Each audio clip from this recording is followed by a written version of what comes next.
The auctioneer's gavel cracked like a whip against the wooden podium, and Kieran O'Sullivan's heart shattered with it. Standing in the crowd of eager bidders, dust swirling around his worn leather boots, he watched helplessly as the numbers climbed, higher far beyond what his meager savings could reach. The object of the bidding war wasn't livestock or land, but something far more precious: Cordelia Ashworth's hand in marriage.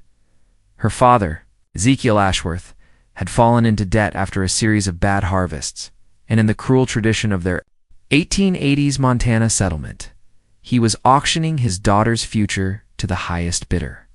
The practice wasn't uncommon in their remote valley, where survival often trumped sentiment, but it made Kieran's blood boil nonetheless. Cordelia stood beside the auction block, her chin raised defiantly despite the humiliation. Her auburn hair caught the afternoon sun like burnished copper, and those green eyes that had haunted Kieran's dreams for 3 years blazed with barely contained fury. She wore her Sunday dress, the blue one that made her eyes seem like emeralds, but her hands were clenched into fists at her sides. "Do I hear 800? The auctioneer called out, his voice cutting through the murmur of the crowd. Kieran's stomach dropped. He had exactly $237 to his name, saved from years of breaking horses and mending fences for various ranchers in the territory. It might as well have been pocket change compared to what these wealthy landowners were throwing around. $850 from Mr. Carstairs, the auctioneer announced, pointing to a portly man with gold teeth who owned the largest cattle operation in 3 counties. Kieran knew Carstairs' reputation. He'd buried 2 wives already, both under mysterious circumstances. Cordelia's mask slipped for just a moment, and Kieran caught a glimpse of the terror she was trying so hard to hide. Their eyes met across the crowd, and in that instant, 3 years of unspoken longing passed between them. He'd loved her since the day she'd bandaged his wounds after a particularly nasty encounter with a wild stallion, her gentle touch setting his soul on fire. But what could a drifting cowboy offer a respectable minister's daughter? "Right," called out another voice, this one belonging to Victor Morehouse, a silver-haired banker whose cruelty was legendary throughout the territory. Kieran's fists clenched at his sides. He'd worked for Morehouse once, had seen how the man treated his servants. The thought of Cordelia in that monster's hands made him physically ill. The bidding continued to climb. 950, 1,000, 1,100. Each number felt like a nail in the coffin of his dreams. Kieran closed his eyes, searching for some miracle, some way to save the woman he loved from this fate. Worse than death, that's when he felt the tap on his shoulder. He turned to find old Tobias Fletcher, the grizzled prospector who'd been working claims in the nearby mountains for decades. The man's weathered face was grim, but his eyes held a strange intensity. "Boy," Tobias whispered, pressing something into Kieran's palm. "Sometimes a man's got to bet everything on love." Kieran looked down and nearly fell over. In his hand lay a small leather pouch, heavy with what felt like gold dust. More gold than he'd ever seen in his life. $1,500. Kieran's voice rang out across the crowd before he could think twice about it. The crowd turned toward Kieran like a single organism, their faces reflecting everything from shock to curiosity to barely concealed amusement. A nobody cowboy challenging the wealthiest men in the territory. It was either the bravest or most foolish thing anyone had witnessed in Millbrook Valley. Carstairs' face turned purple with indignation. $1,550, he bellowed, his gold teeth gleaming as he sneered in Kieran's direction.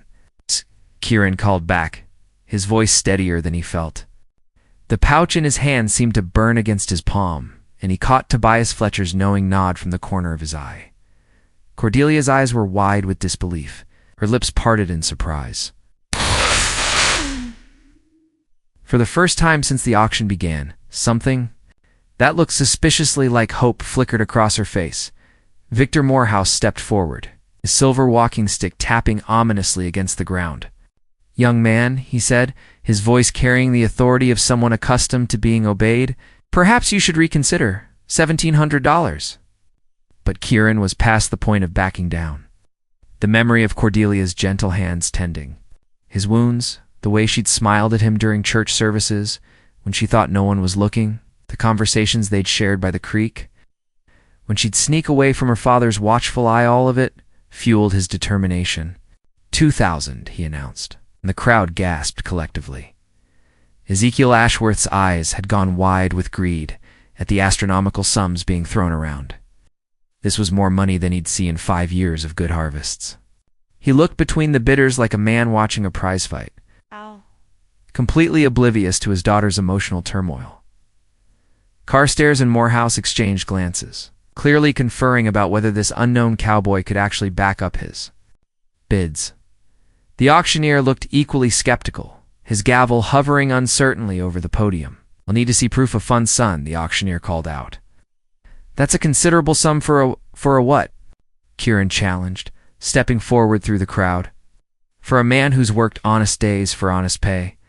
For someone who doesn't need to steal land from widows or charge desperate farmers' interest that'll keep their children in debt for generations." His words hit their mark. Both Carstairs and Morehouse had earned their wealth through such practices. Everyone in the crowd knew it. Kieran held up the leather pouch, letting some of the gold dust spill into his palm where it caught the sunlight. The crowd murmured in amazement. This wasn't just any gold. The fine, pure dust that came from the richest veins in the mountains.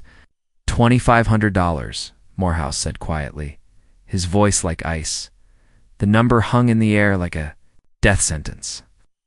Even with Tobias's mysterious gift, Kieran knew he was outmatched. His shoulders sagged slightly, and he saw triumph beginning to creep into Morehouse's cold eyes.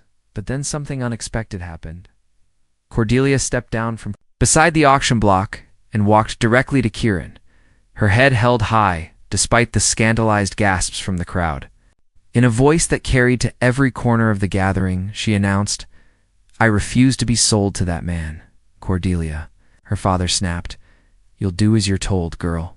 "No, father," she said firmly, her green eyes blazing.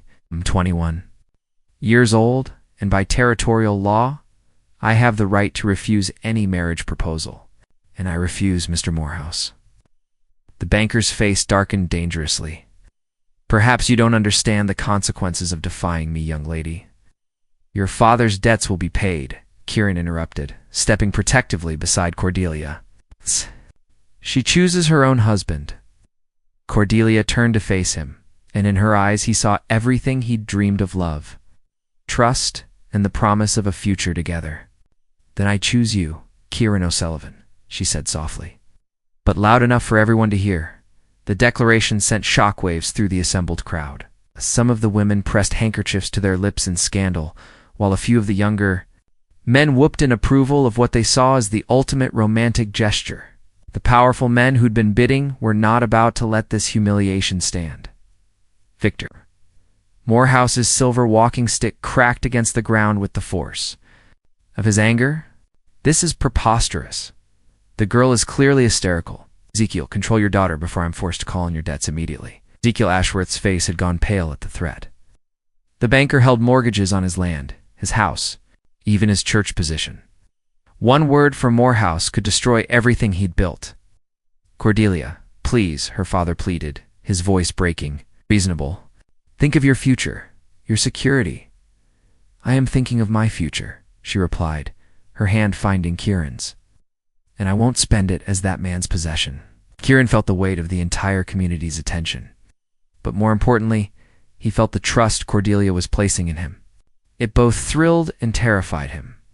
Could a drifting cowboy really provide for someone like her? Could he protect her from men like Morehouse? Carstairs stepped forward, his bulk casting a shadow over them both. "This is all very touching, but the fact remains that someone needs to pay Ashworth's debts. Can you cover $4,000, cowboy? Because that's what he owes between the three of us." $4,000. The number hit Kieran like a physical blow. Even with Tobias's generous gift, he was still woefully short. He felt Cordelia's hand tighten in his, felt her faith in him, and it made his failure even more bitter. "Not," Morehouse said with satisfaction. "Ezekiel, I'm prepared to forgive your debts entirely in exchange for your daughter's hand. Think carefully about what you're giving up." The crowd fell silent, waiting for the minister's response. Kieran could see the war playing out on the older man's face, love for his daughter warring with fear of financial ruin and social disgrace. That's when Tobias Fletcher stepped out of the crowd. Well now, the old prospector said, his voice cutting. Through the tension like a knife, seems to me there's something you gentlemen ought to know about that debt. Morehouse's eyes narrowed. What are you talking about, old man? Tobias pulled out a worn piece of paper from his vest pocket and handed it to the auctioneer. That's a bill of sale, dated 3 months ago. I bought Ezekiel's debts from all three of you gentlemen, paid in full, with interest. The crowd erupted in confused murmurs. Kieran stared at the prospector in shock, while Cordelia's grip on his hand became almost painful in its intensity. That's impossible, Carstairs sputtered. We never check your records, Tobias said calmly. Your banks all have copies of the transactions. I paid with gold dust from my claims in the northern peaks. Morehouse snatched the paper from the auctioneer and examined it closely, his face growing darker with each passing second. This is legitimate, he admitted grudgingly. Which means, Tobias continued with a slight smile, that Ezekiel Ashworth doesn't owe any of you a single penny. And this auction was completely unnecessary. The revelation sent the crowd into chaos. Some people cheered, others argued, and the three would-be bidders looked like they'd swallowed something particularly unpleasant.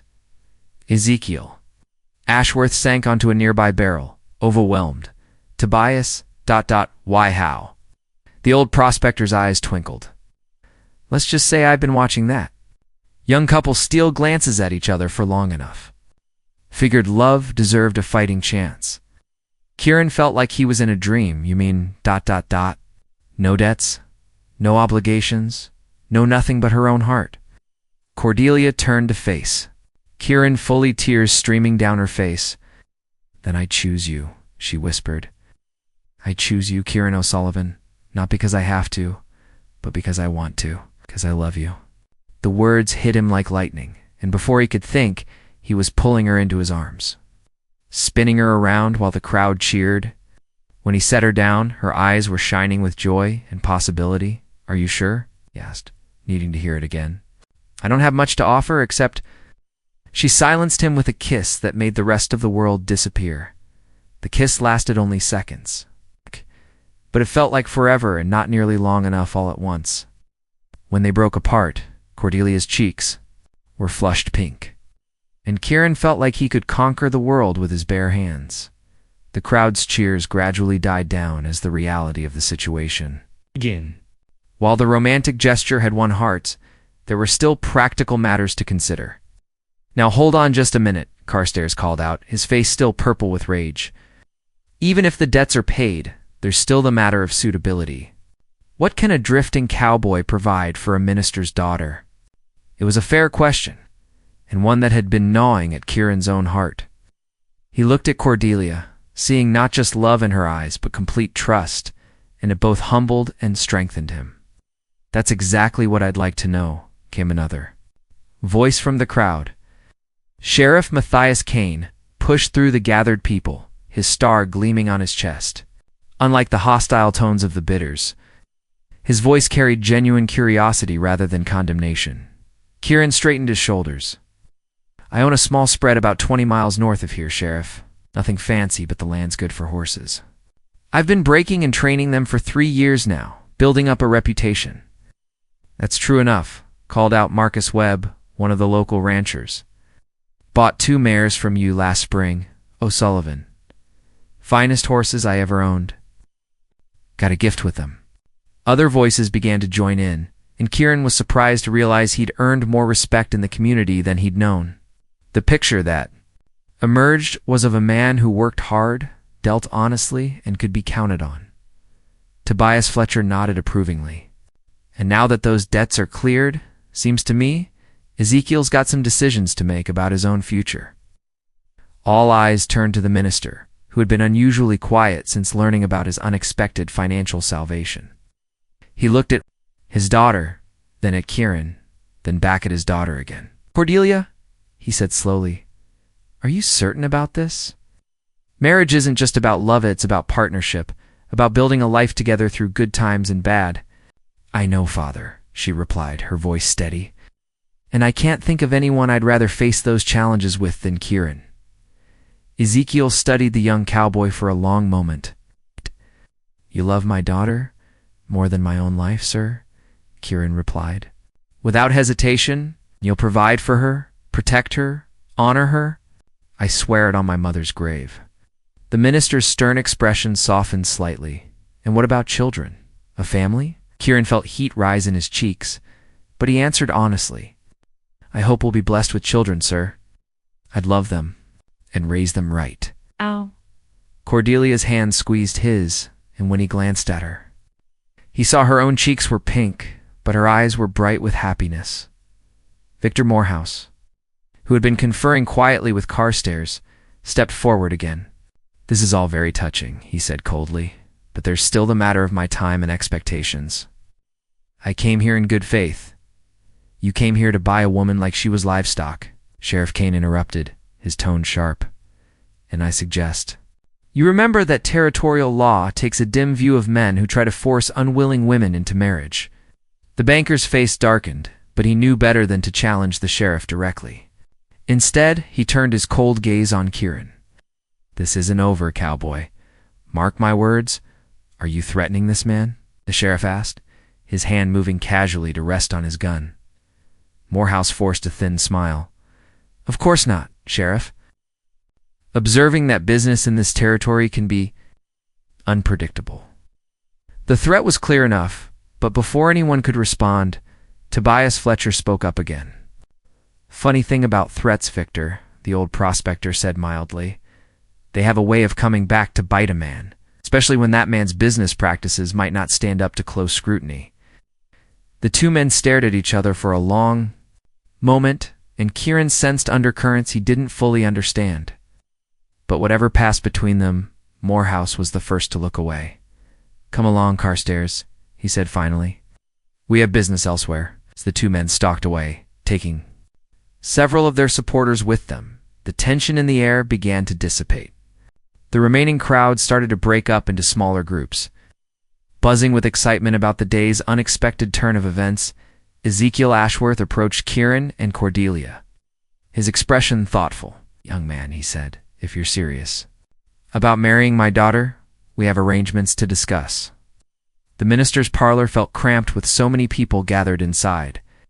But Ezekiel had insisted on having witnesses for the important conversation. Besides Kieran, Cordelia, and himself, Tobias Fletcher sat in the corner smoking his pipe, while Sheriff Kane occupied the chair nearest the door, and Marcus Webb represented the community's interests. "Now then," Ezekiel began, settling into his favorite chair, "before we talk about wedding plans, there are practical matters to address." Kieran sat straighter, acutely aware of Cordelia beside him on the small sofa. Her hand rested lightly on his arm, a constant reminder of what he stood to gain and what he could still lose if he couldn't prove himself worthy. "I want to know about your land, Kieran. The deed, the boundaries, the condition of the buildings." "I have 160 acres of good grazing land," Kieran replied. "The deed's clear and filed proper with the territorial office. Got a cabin that needs some work, a barn that's solid and good water from a spring-fed creek." Webb nodded approvingly. "That's prime horse country up there." "And your plans for supporting a wife?" Ezekiel continued. Kieran took a deep breath. "I've been building a reputation training horses like Marcus mentioned. But I want to expand, breed my own stock, maybe take on some cattle too. The land can support it." "That takes capital," the minister observed. "Which is where this comes in," Tobias said, pulling out another small pouch from his vest. "Wedding present, you might say."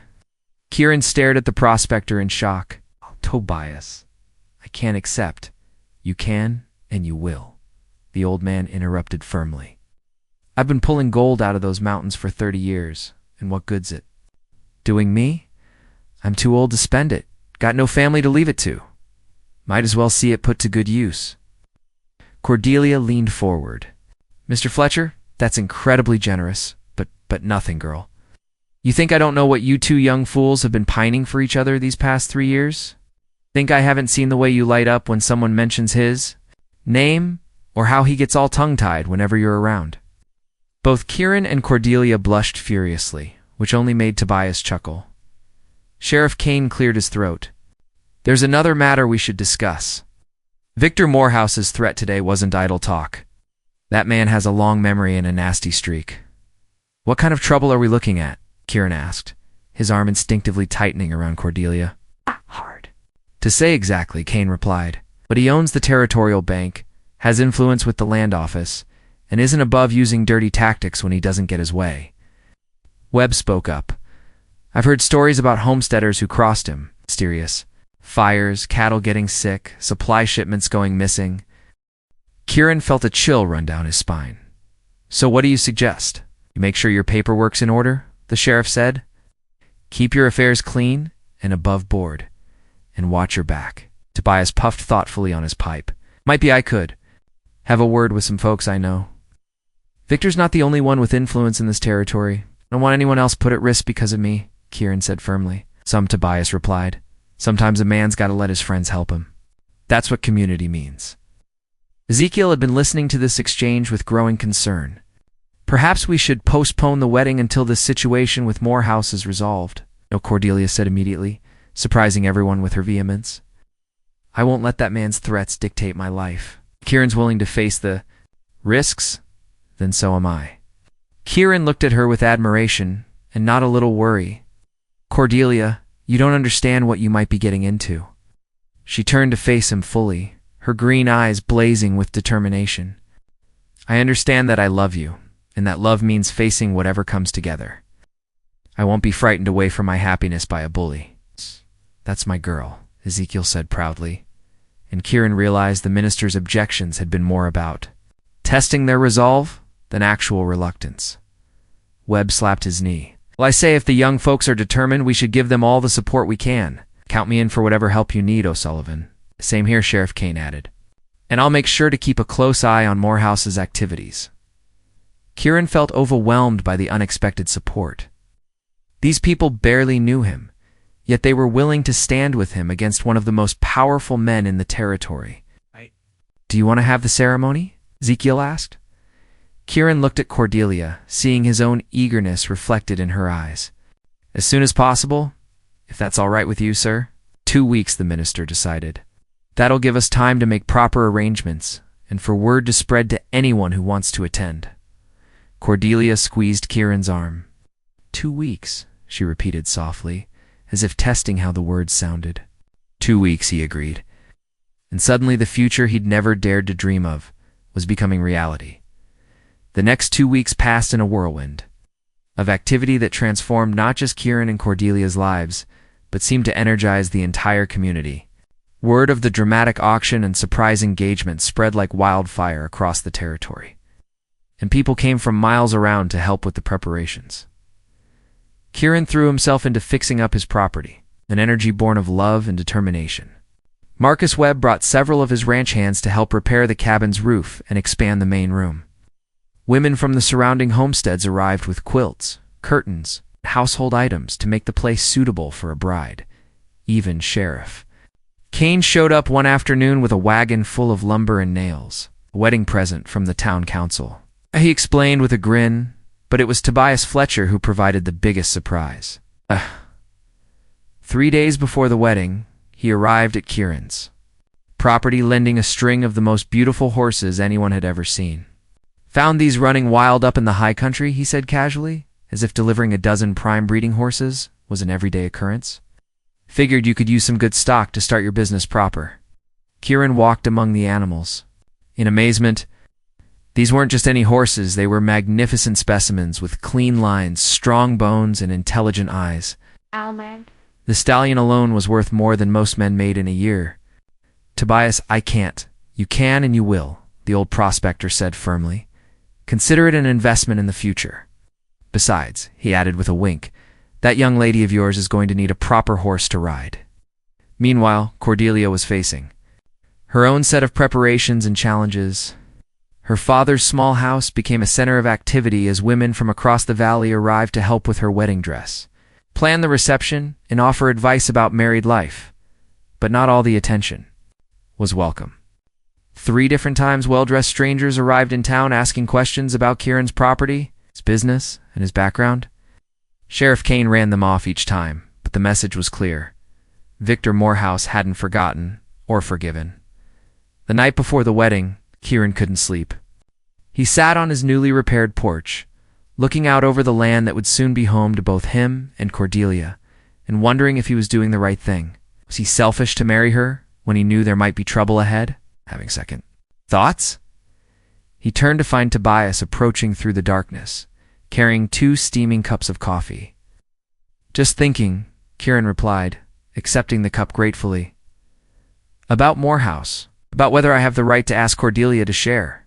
Whatever consequences come from crossing him." Tobias settled into the chair Webb's crew had built beside the door. "You know what I think? I think you're giving that man too much power over your life already." "What do you mean?" "I mean, you're so worried about what he might do that you're forgetting what you've already accomplished. Look around you, son. See this place? Go. 3 weeks ago, it was just another struggling homestead. Now it's going to be a proper home because people believe in you, because you've proven your self-worth." Believing in? Kieran sipped his coffee and considered the words. The old prospector was right. The past 2 weeks had shown him just how much support he had in the community. "Besides," Tobias continued, "that girl of yours isn't some helpless flower.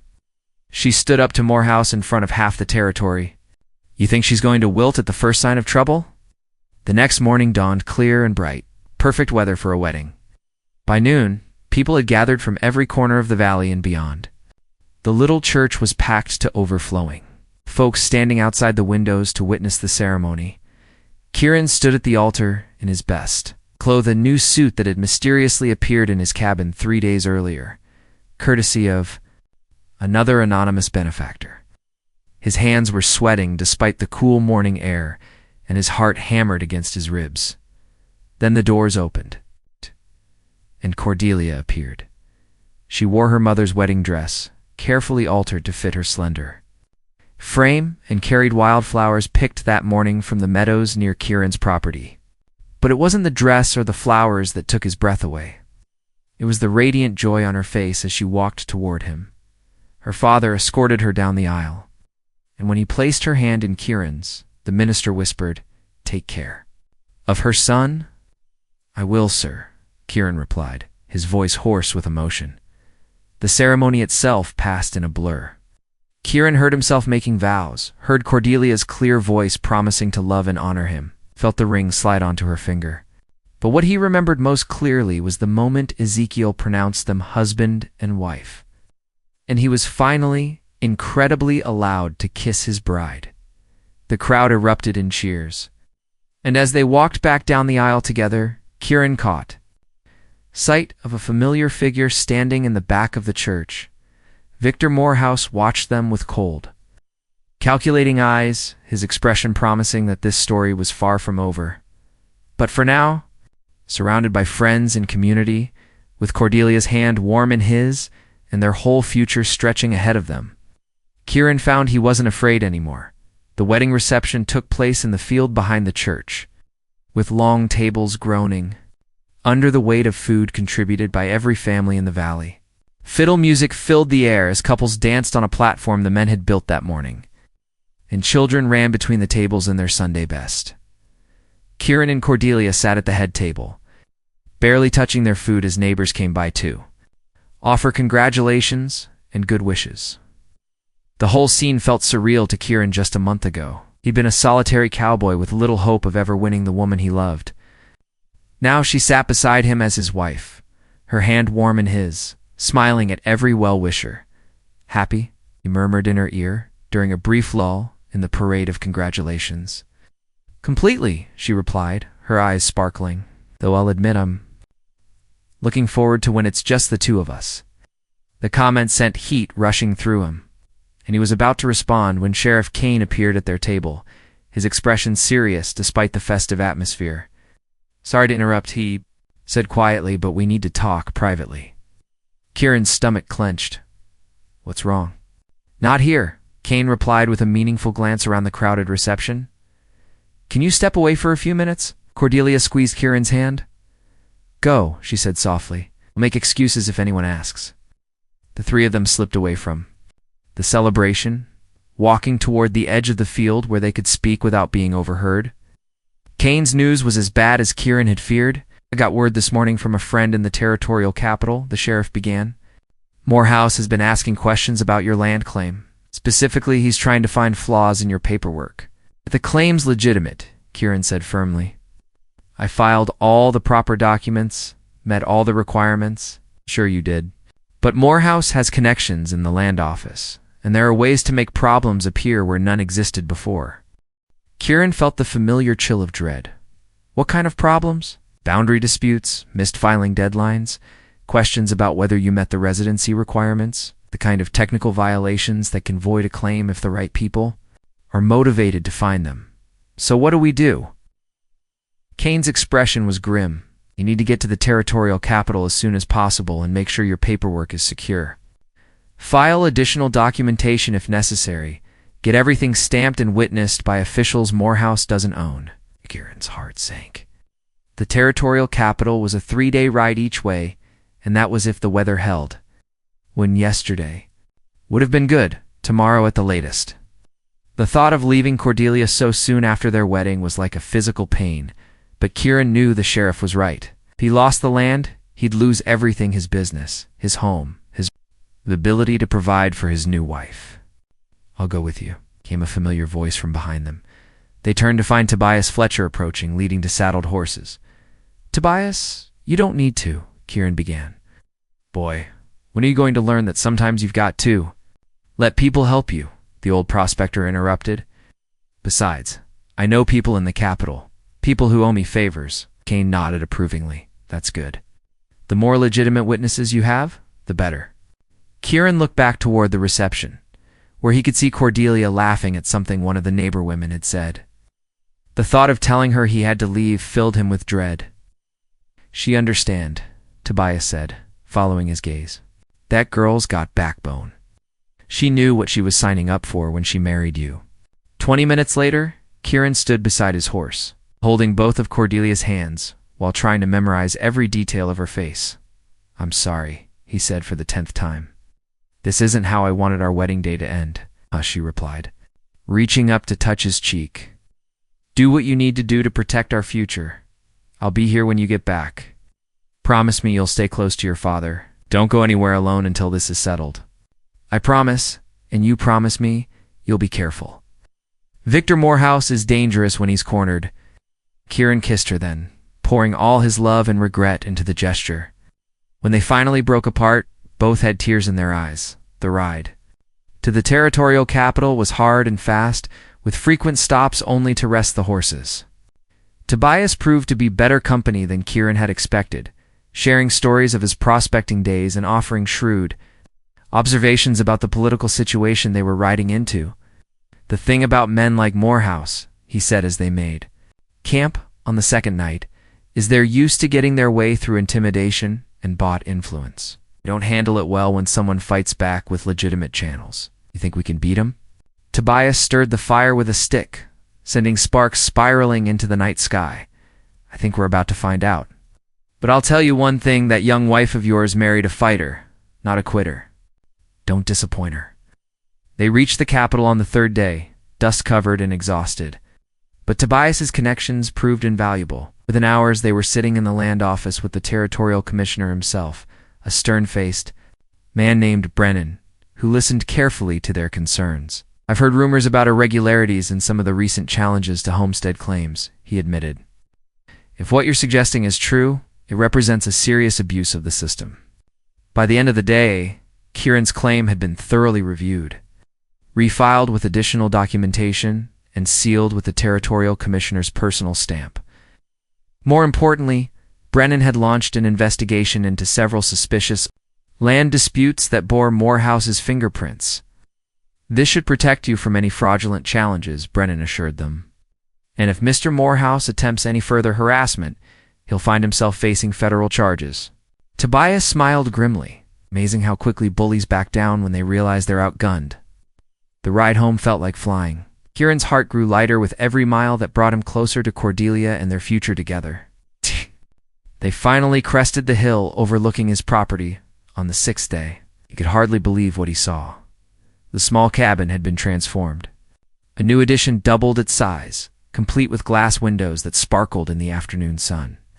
Fresh paint gleamed white on the walls and smoke curled cheerfully from the chimney. In the corral, the horses Tobias had given them grazed peacefully, and beyond them, he could see the beginnings of a vegetable garden. "Looks like your wife didn't waste any time," Tobias observed with amusement. They rode into the yard just as Cordelia emerged from the cabin, wearing a simple work dress and an apron, her hair pinned back practically. When she saw them, her face lit up with pure joy, and she ran toward them with her skirts flying. Kieran was off his horse before it had fully stopped, catching her in his arms and spinning her around while she laughed and cried at the same time. "I missed you so much," she whispered against his neck. "I missed you too, but it's over now. The land is secure, and Morehouse can't touch us." She pulled back to look at his face, her eyes shining with relief and happiness. "Then we can really start our life together. We can really start our life together," he confirmed and kissed her again. Over dinner that night, cooked in their own kitchen, eaten at their own table, Cordelia told him about the week he'd been gone. The community had rallied around her, different families taking turns helping with the improvements to the house and property. Marcus Webb organized most of it, she explained. He said any man brave enough to stand up to Victor Morehouse deserved a proper homecoming, and Morehouse. "Any more trouble from him?" Cordelia's expression grew serious. "He rode out here the day after you left. Sheriff Kane was with me, thank goodness. Morehouse tried to intimidate me, suggested I might. Want to reconsider my choice of husband before it was too late?" Kieran's jaw tightened. "What did you tell him?" "Oh. I told him that I'd chosen my husband with my eyes wide open and that no amount of threats would change my mind. Then Sheriff Kane suggested he might want to leave before he found himself charged." With harassment, pride swelled in Kieran's chest. His wife was every bit as brave as he'd always known her to be. "There's something else," she continued, reaching across the table to take his hand. "Tobias gave us another wedding present while you were gone." She led him outside to the newly expanded barn, where she opened the doors to reveal not just the horses, but also a dozen head of prime cattle and enough equipment to run a proper ranch operation. "He said every successful horse ranch needs cattle too," she explained, "and that we'd need the income while we're building up the breeding program." Kieran stared at the unexpected bounty, overwhelmed once again by the old prospector's generosity. "Where is he?" "I need to thank him. He headed back up to his claims this morning." "But he left you a note." The note was brief and to the point. Written in Tobias's careful handwriting, "Every man deserves a chance at happiness. Use it well." That night, as they lay in their own bed in their own home, Cordelia curled against his side with her head on his chest, Kieran felt a peace he'd never known before. "What are you thinking about?" she murmured sleepily. "About how much has changed since that day at the auction. About how lucky I am." "We both are," she corrected. "And this is just the beginning." She was right. Over the following months, their ranch prospered beyond their wildest dreams. Kieran's reputation for training exceptional horses spread throughout the territory, while the cattle provided steady income and the foundation for future expansion. Cordelia proved to be not just a loving wife, but a capable partner, managing the household finances and correspondence with buyers, while also establishing a small school for the children in their remote area. Victor Morehouse made no further trouble. The territorial investigation had turned up evidence of corruption that forced him to resign from the bank and leave the territory entirely. His departure was mourned by no one and celebrated by many. Tobias Fletcher became a regular visitor, arriving every few months with his pack mules loaded with gold dust and his pockets full of stories from the mountains. He never stayed long, claiming the civilized life made him nervous, but his presence always brought joy to their home. One evening in late autumn, nearly a year after their wedding, Kieran found Cordelia sitting on their porch watching the sunset paint the mountains purple and gold. She had one hand resting on the gentle swell of her belly, where their first child grew. "Happy?" he asked, settling beside her and pulling her close. "Completely," she replied, the same answer she'd given on their wedding day. "Are you?" Kieran looked out over their land, their cattle, their horses, then down at his beautiful wife. Carrying their child, and felt his heart overflow with gratitude, more than I ever dreamed possible, he said honestly. As the stars began to appear in the darkening sky, they sat together in comfortable silence, two people who had found in each other not just love, but partnership, purpose, and the promise of a future filled with possibilities. The cowboy who had once despaired at an auction had won not just the girl he'd loved in secret, but a life beyond his wildest dreams. And in the distance, barely visible in the twilight, an old prospector smiled and turned his horse toward the mountains, knowing that his investment in love had paid the richest dividends of all.